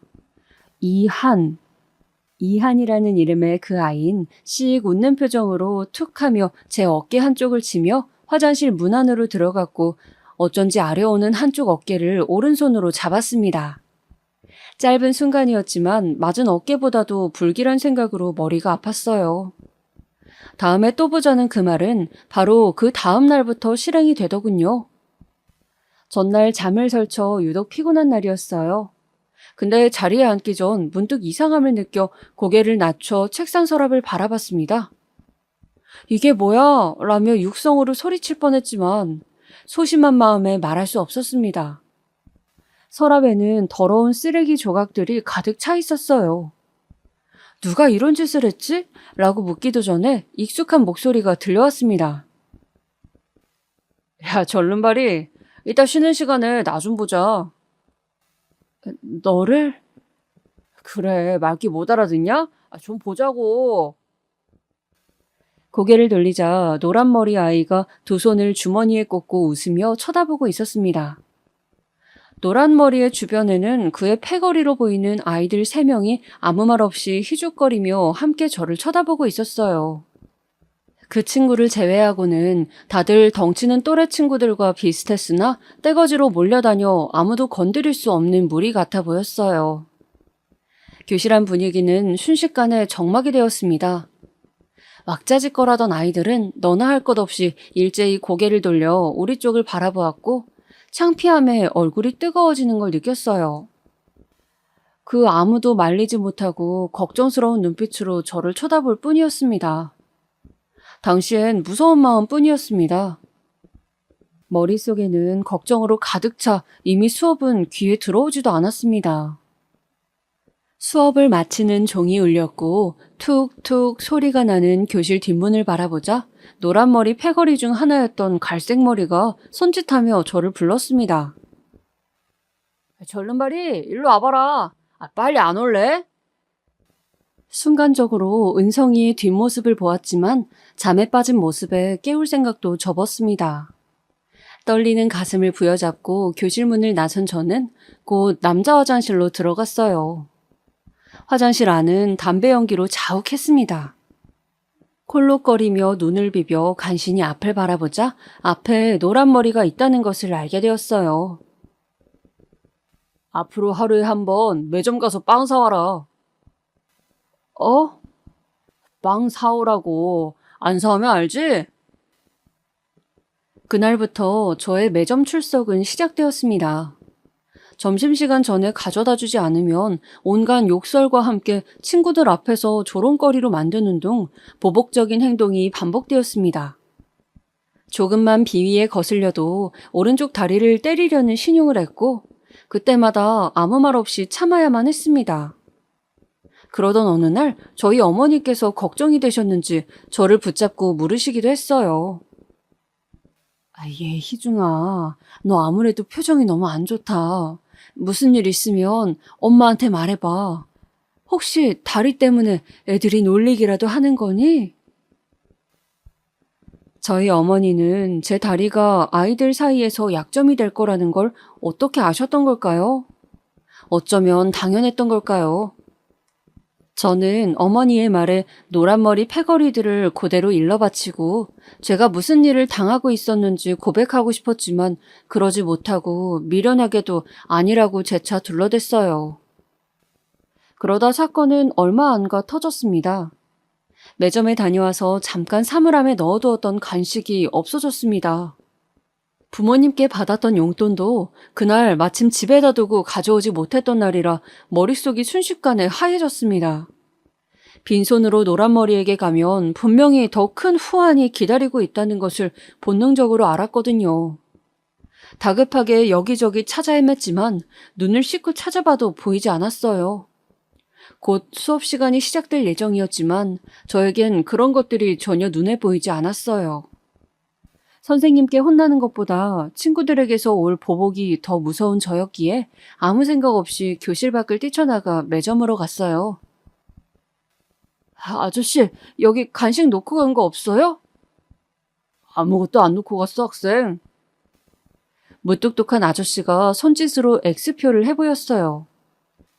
하늘이 무너지는 것 같았어요. 절망, 그 단어밖에 생각이 안 나더군요. 급한 상황이라 어찌됐든 방법을 찾아야 했어요. 머리가 지끈지끈 아파오고 갑자기 어지러지더군요. 가만히 앉아서 뚝뚝 흐르는 눈물에 눈을 감고 있었죠. 그때 누군가 제 어깨를 치더군요. 고개를 들어 바라보자 은성이가 과자 봉지와 우유 하나를 건넸어요. 이거 갖고 가. 꼭 갚고. 아무 말 없이 은성이를 쳐다봤어요. 은성이 눈에는 정말 바보 같아 보였을 거예요. 매점 문 앞에 주저앉아 울고 있는 꼴이라니. 간식을 빨리 받으라며 씩 웃는 은성이를 보며 덥석 받을 수는 없더군요. 끝까지 숨기려고 했는데 창피함에 눈물이 더 터져 나왔고 은성이는 말없이 옆에 나란히 앉았어요.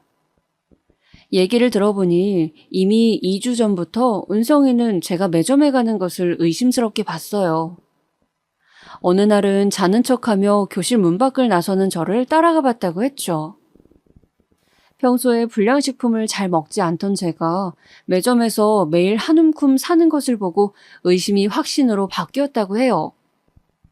하지만 저에게 티를 내면 제가 너무 창피해할 것 같아서 말을 못했다고 쭈뼛거리며 말하더군요.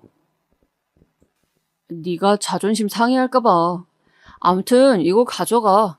걔네가 또 너한테 무슨 짓 하면 어떡해. 고마워. 그 순간 고맙다고 말하는데 왜 그렇게까지 눈물이 나던지. 자기가 대놓고 싸워주진 못해도 도와줄 순 있다고 창피해하지 말라며 어깨를 토닥이는 은성이가 너무 듬직했어요. 이 사실을 알면 자기도 피해를 받을까봐 도망쳤을 텐데 말이죠. 그날 이후 은성이와 저는 더 돈독해졌습니다. 가끔씩 은성이는 제가 등교할 때마다 미리 간식들을 사서 책상 위에 올려놔 주었고, 남자 화장실에서 제가 오래 나오지 않을 때면 선생님 오셨다고 화장실이 울릴 만큼 큰 소리로 외쳐주었죠. 덕분에 노란머리 무리의 괴롭힘도 조금은 약해질 수 있었어요. 가끔씩 짓궂은 장난을 칠 땐 빼고요. 그렇게 1년이라는 시간이 훌쩍 지났어요. 노란머리 무리들의 괴롭힘도 여전했고요. 하지만 괴롭힘이 있었다 한들 친구가 있으니 버틸만 했어요. 그것도 잠깐이었지만요. 늘 그렇듯 은성이와 같이 PC방이 걸어가고 있는데 은성이가 공원 벤치에 잠깐 쉬었다 가자며 팔을 잡아 끌었어요. 평소처럼 낄낄거리며 재밌는 이야기를 늘어놓던 은성이가 갑자기 조용해지더군요. 물끄러미 은성이를 바라보자 은성이가 제법 진지한 표정을 짓더니 입을 뗐어요. 나 전학가. 뭐라고? 감추려고 했지만 놀랍고 아쉬운 표정이 그대로 드러났을 겁니다. 제가 학교 생활 동안 가장 의지한 게 은성이라는 것을 너무나 잘 알고 있었거든요. 은성이도 잘 알고 있었기에 저에게 말하기 쉽지 않았을 거예요. 갑작스러운 이별에 기분이 순식간에 가라앉았어요. 무섭게 내려앉은 분위기에 은성이가 조심스럽게 얘기를 시작했습니다. 우리 아버지가 일용직을 하다가 한 달 전에 사고를 당해 일을 못 나가게 됐어. 사채업자들이 매일 집에 찾아와서 난리를 부려대고 있어. 이제 집안 물건들을 대신 가져가. 어머니가 버는 돈으로는 도저히 한 달 빚을 갚을 수가 없어서 이사를 가게 됐어. 은성이는 담담하게 말했지만 얼마나 힘들었을지 그 마음이 전해져 왔습니다. 은성이는 어떤 집인지 아직 어머니께서 알아보고 있다고 하면서 말을 아꼈어요. 아마 어린 마음에 친구에게 모든 걸 다 털어놓긴 어려웠을 거예요. 그렇게 은성이는 얼마 안가 떠나게 되었습니다. 마지막에 자기를 잊지 말라면서 삐뚤빼뚤 쓴 핸드폰 번호와 웃는 표정의 캐릭터 하나를 쪽지에 남겨두고 말이죠. 은성이가 없어지자 저는 더 무서워졌어요. 은성이가 없는 학교 생활은 지옥이 되었어요. 은성이의 존재를 알고 있었던 노란무리 아이들은 혼자가 된 제 모습이 재밌기라도 한 듯 비웃었고요. 괴롭힘도 날이 갈수록 더 심해졌습니다. 그러던 어느 날 그 무리들이 저희 집이 꽤 잘 사는 걸 알게 됐나 봐요. 그날은 괴롭힘을 크게 당하지 않고 학교에 부모님 세차장으로 향한 날이었는데 세차장에 그 아이들이 있지 뭐예요? 희중아, 너 친구들이라며? 친구들이 일 도와주고 있었어. 엄마가 돈 줄 테니 친구들이랑 좀 놀다 와. 감사합니다, 아줌마. 희중이랑 놀다 올게요. 어머니는 세상 환한 얼굴로 저를 부르며 제게 돈까지 쥐어주셨습니다. 그리고 그 돈을 받으며 저는 아무 말도 하지 못하고 손만 부들부들 떨었어요. 그 아이들은 세차장을 나서자마자 당연히 제 돈을 빼앗았고 매일같이 그 짓을 반복했어요. 저희 어머니는 그것도 모르고 늘 제게 돈을 쥐어주시며 희중아, 좋은 친구들이 생겨서 다행이구나 하는 말씀을 하셨고요. 그때만큼 제 속이 타들어갔을 때가 없을 거예요. 이제는 나로 모자라 부모님까지 이 아이들에게 이용당하는 생각이 들자 정말이지 모조리 엎어버리고 싶은 생각이 들었어요. 그러다 제가 참지 못하고 일을 저지르게 되었는데요. 바로 입을 열어 어머니에게 말을 한 것이었어요. 어머니가 얼마나 속이 상하실지 모르는 바 아니었지만 일단 말이라도 해야 이 사태를 중단할 수 있을 것 같았어요. 어머니, 그 아이들에게 돈 주지 마세요. 걔네들 제 친구들 아니에요. 그게 무슨 말이야? 매일 놀러 다니면서. 아니에요. 저 괴롭힘 당하고 있는 거예요. 뭐라고? 그게 정말이니? 어머니는 역시나 제 말에 소스라치게 놀라 자초지종을 물으셨어요. 저는 충격을 받으실까봐 세세하게 그간의 괴롭힘을 다 말씀드리진 못했지만 그 아이들이 제게 심부름을 시킨다는 사실 정도만 말씀드렸어요. 그런데 어머니는 그 얘기만으로도 이미 충격을 받으셨는지 일을 하시던 아버지에게 곧바로 이 소식을 전하셨고 저희 어머니와 아버지는 곧바로 학교로 뛰어오시게 되었습니다. 아니, 어떻게 이런 일이 있을 수 있죠? 대체 자식 교육을 어떻게 시키신 겁니까? 우리 아이가 다른 애들이랑 조금 다르다 해서 이런 식으로 괴롭힐 수 있는 거예요? 우리 아이가 받은 정신적 충격은 어떻게 보상하실 거예요? 어머니는 가해자들 부모님과 선생님을 상대로 울부짖으셨고 선생님도 그분들도 딱히 무슨 말씀을 잊지 못하셨어요. 사실 저에게 관심이 없던 선생님이나 자기 자식이 그러고 다니는 줄 모르는 가해자 부모들은 이 상황이 그저 얼떨떨 하시는 듯 했어요.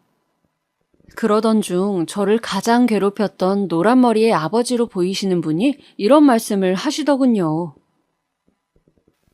부모로서 자식이 다쳤으니 화나시는 건 100번 이해합니다.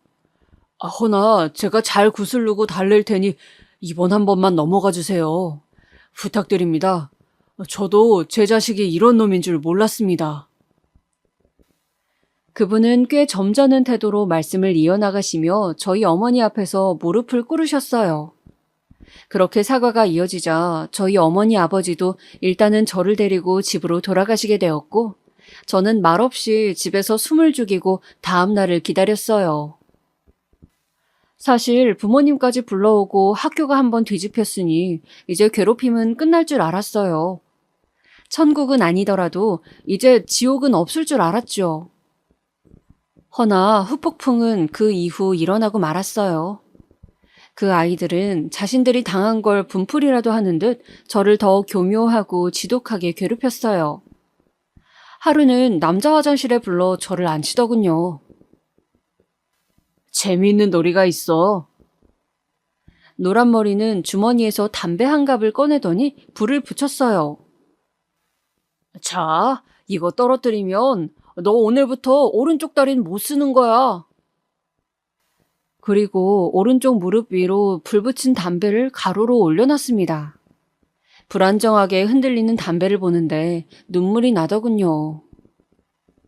너 이거 니네 부모님한테 말하면 죽을 줄 알아. 제가 또 학교에 이 일을 알릴까봐 걱정이 됐는지 그 애들은 꼭 저를 괴롭힐 때면 그런 협박을 하곤 했어요. 그때마다 부모님 생각이 났지만 저는 힘없이 고개를 끄덕였고요. 비참함에 절로 눈물이 뚝뚝 떨어졌습니다. 다음 날 지옥 같은 아침이 다시 시작됐습니다. 아직 1년밖에 안 지났는데 제 머릿속은 항상 학교를 관두고 싶은 마음뿐이었죠. 하지만 다행히 끝나지 않을 것 같은 터널에도 끝은 있더라고요. 네, 절름발이라고 불리던 시절도 끝이 있었어요. 아이들에게 교묘하게 괴롭힘을 당하던 그 지옥 같은 시간이 끝나자 어느덧 졸업식이 다가왔습니다. 3년이라는 시간이 힘들었던 만큼 후련한 기분이었어요. 노란머리 무리들을 더 이상 보지 않는다는 것은 좋았지만 고등학교에 입학해서도 똑같은 일상일 것 같아서 전혀 설레는 마음이 들지 않았습니다. 아마도 저는 그때 피해자로 살아온 세월이 너무 길었던 것 같아요. 아들, 엄마가 고등학교 좀 알아봤어. 한번 봐볼래? 고등학교를요? 왜 그러니? 어머니는 아무것도 모르고 들뜬 표정으로 몇 가지 이름이 적힌 종이를 말없이 쳐다보았습니다. 이런 게 학교 생활이라면 저는 더 이상 반복하고 싶지 않았습니다. 아무 말이 없자 어머니는 다가와 앉았습니다. 무슨 일이냐며 물어보는 어머니의 물음에 아무 말도 할 수 없었습니다. 눈물이 조금씩 떨어졌습니다. 어머니는 아무 말 없이 저를 안아주었어요. 모든 걸 어머니께 말할 순 없었지만 아마 어머니도 어렴풋이 알았을 거예요. 학교 생활이 저에게 많이 버거웠다는 것을요.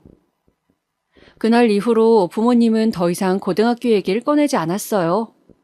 그 아이로 인한 3년이라는 시간은 제 자신을 많이 바꿨습니다. 무엇보다 이 다리로는 아무것도 할 수 없겠다는 생각이 들었어요. 왜 나는 이렇게 태어났을까? 내 다리가 정상적이었다면 괴롭힘을 안 당하지 않았을까? 계속해서 제 다리를 원망하는 생각만 하게 되었고 제 운명만을 탓하게 되었어요. 그러다 보니 사람이 피폐해지더라고요. 저는 졸업식이 끝나고 한 달 동안은 집에만 틀어박혀 있었습니다. 은성이에게 전화가 오기 전까지는요. 희중아, 잘 지내고 있어? 당시 은성이는 부산으로 내려가 살고 있었습니다.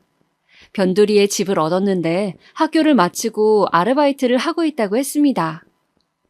가끔씩 잘 버티려 하다가도 무너질 때 은성이가 보고 싶었지만 차마 번호를 누를 수 없었어요.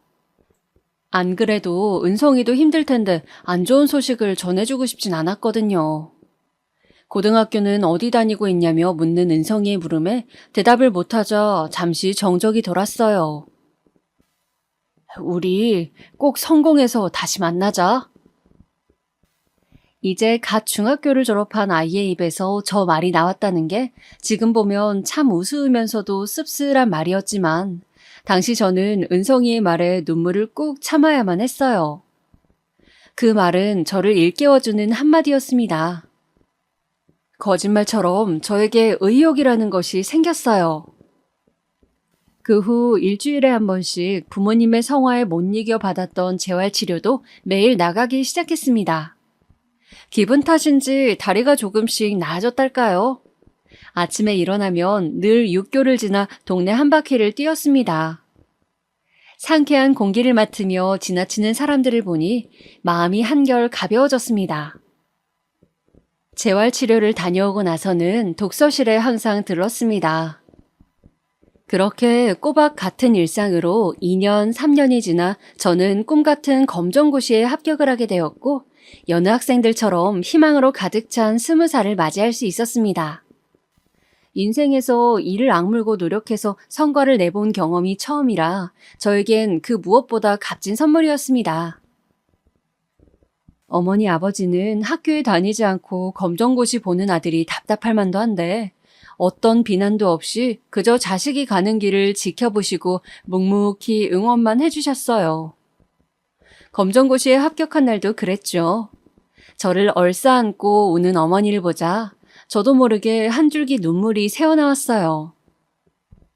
검정고시에 합격한 후엔 부모님이 운영하시는 세차장에서도 이제 조금씩 일을 배우기 시작했습니다.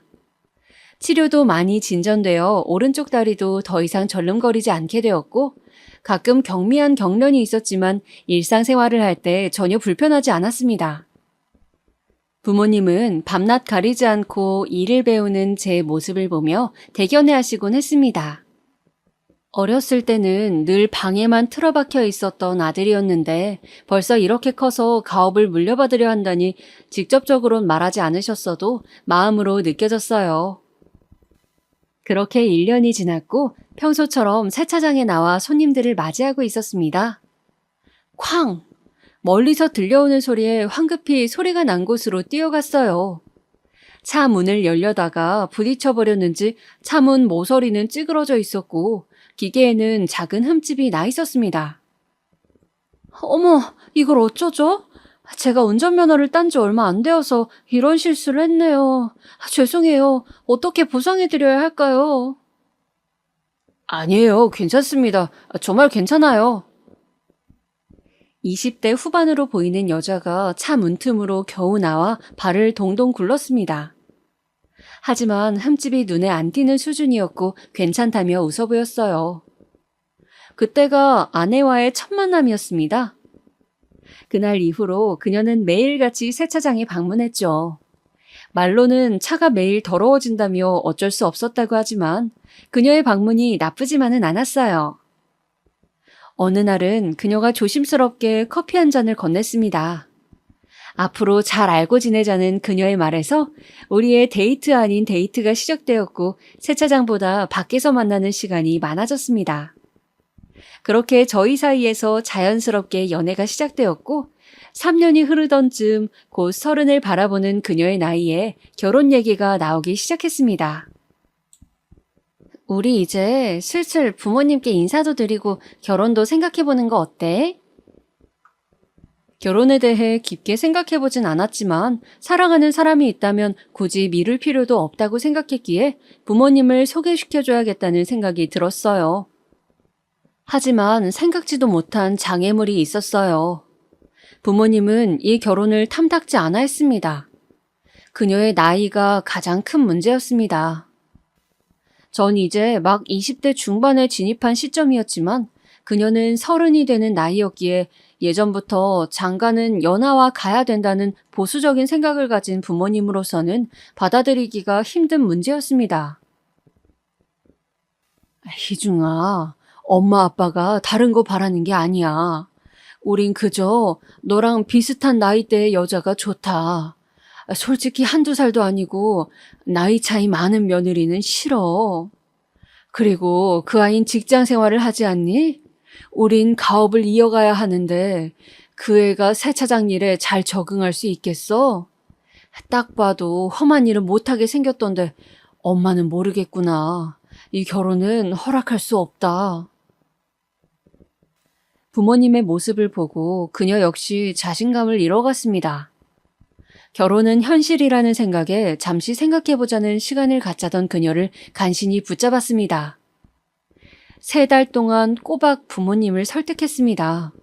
그녀 말고는 다른 여자를 만날 생각도 없었고 저에겐 그녀 없는 결혼 생활을 꿈도 꿀 수 없었으니까요.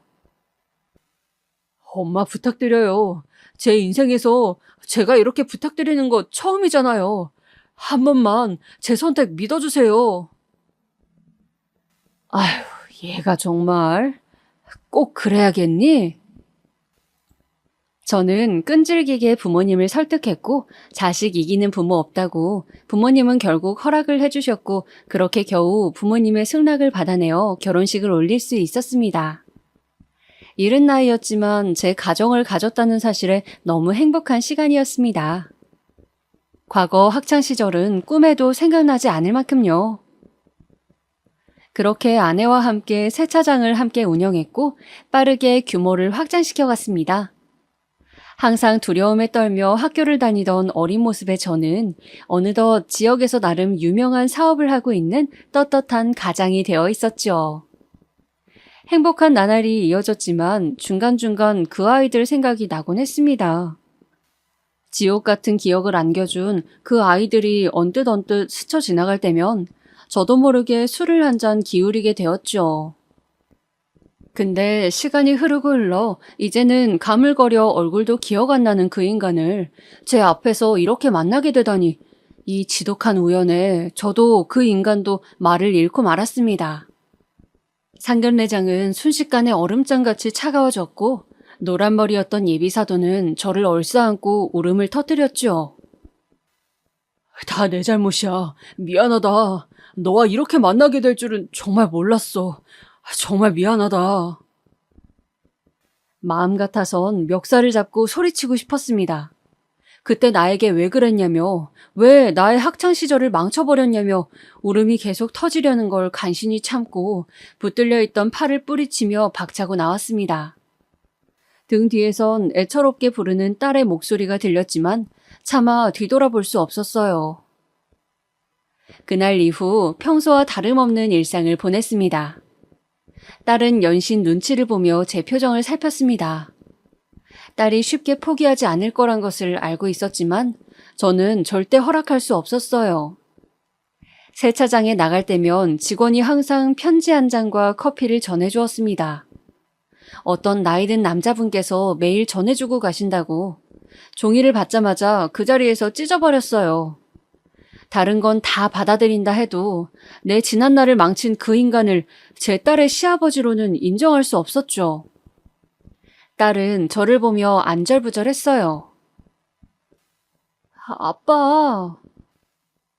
나는 허락 못한다. 더 얘기하지 말자. 딸이 무슨 얘기를 꺼내려 해도 제가 다 끊어버렸어요. 집 분위기는 말도 못하게 삭막해졌고 침묵만 흘렀죠. 그런데 그렇게 한 달이 지난 어느 날 익숙한 번호로 전화가 걸려왔어요. 희중아, 오늘 한잔 할래? 은성이었어요. 반가운 목소리에 식당으로 가자 은성이가 손을 흔들며 맞이했습니다. 은성이는 대학에 가지 않았지만 작은 회사에 취업하여 생계를 꾸렸고 결혼 후에는 아내와 함께 번 미천으로 서울의 작은 식당을 운영하며 부모님께 생활비를 꼬박 보내주고 있었습니다. 이제는 나이 들어 주름살이 하나둘 늘어버린 친구 얼굴을 마주할 때마다 만감이 교차했어요. 그러다 저는 분위기가 무르익자 얼마 전 있었던 이야기를 은성이에게 털어놓았어요. 은성이는 말없이 술잔을 기울였습니다. 희중아, 내가 살아봤더니 용서라는 게 별거 없더라. 내가 잘 사는 게 용서라고. 너는 잘 살아오지 않았냐고. 용서하지 않는 마음을 갖고 있을수록 내 자신을 갉아먹더라고. 언젠가는 극복해야 할 부분 아니겠어? 그리고 네 딸도 그 남자를 결혼까지 생각할 만큼 사랑한다며. 그 말에 저는 아무 말도 할 수 없었습니다. 그렇게 죽일 듯이 미워하던 저였는데 이상하리만치 그 말이 와닿았습니다. 항상 학창시절의 기억을 마음 한켠에 가둬놓고 긍정적으로 살아가던 저였는데 이제는 그 자물쇠를 풀어야 할 것 같은 순간이 다가왔다는 느낌이 들었죠. 저는 다음 날 세차장으로 온 편지 한 장을 처음으로 받아들었습니다. 힘 빠진 손으로 눌러 쓴 편지 안에는 그동안의 반성과 자책, 그리고 평생 용서를 구하는 마음으로 살겠다는 말들이 빼곡하게 적혀 있었어요. 편지에 담긴 내용은 진심인 것처럼 느껴졌고 이상하게 편지를 보자 더 이상 슬픔과 분노가 느껴지지 않았습니다. 마음 한켠에 가둬놓았던 감정들이 자유를 찾은 듯 터져나오는 순간이었습니다. 이 말 한마디를 어찌나 듣고 싶었던지 뜨거운 눈물이 볼을 타고 흘러내렸어요. 저는 그날 느꼈습니다. 이제 이 아픈 감정들을 모두 보내주어야 한다는 것을요. 그렇게 다시 딸에게 말해 상견례 날짜를 잡게 되었습니다. 딸은 놀란 듯한 눈치였고 전보다 가라앉은 상견례장 분위기에 모두가 저와 그의 눈치를 봤지만 결혼 날짜는 수월하게 잡을 수 있었어요. 다행스럽게 딸은 지금 아주 잘 살고 있습니다. 사돈과의 왕래는 없지만 가끔 딸 부부와 함께 보내는 선물과 편지를 보며 소식을 듣고 있습니다. 찝찝한 감정이 아예 없다고 할 순 없지만 저에게 여직 용서를 구하는 그 사람을 보면 이제는 제가 진정으로 마음에서 그 기억을 놓아주게 된 것 같아요. 어렸을 때는 꿈에도 몰랐습니다. 항상 저의 슬픔이 죽을 때까지 제 곁을 따라다닐 것 같았거든요. 하지만 전 이제 한결 홀가분해졌습니다. 미워하는 마음을 버리니 또 다른 제가 기다리고 있더군요. 저는 오롯이 이제 저의 인생을 살아가려고 합니다. 인생에서 가장 큰 힘듦을 극복해냈으니 그 다음도 수월하지 않겠어요? 여러분도 저를 보며 무엇이든 극복할 수 있다는 생각을 가지셨으면 좋겠습니다. 세상에는 미움으로 보낼 시간보다 값진 것들이 많다는 생각으로요. 저 같은 사람도 극복해냈으니까요. 모두 아픔 없이 긍정적인 마음으로 펼쳐진 시간들을 누렸으면 좋겠다는 마음으로 이만 마치도록 하겠습니다. 들어주셔서 감사합니다.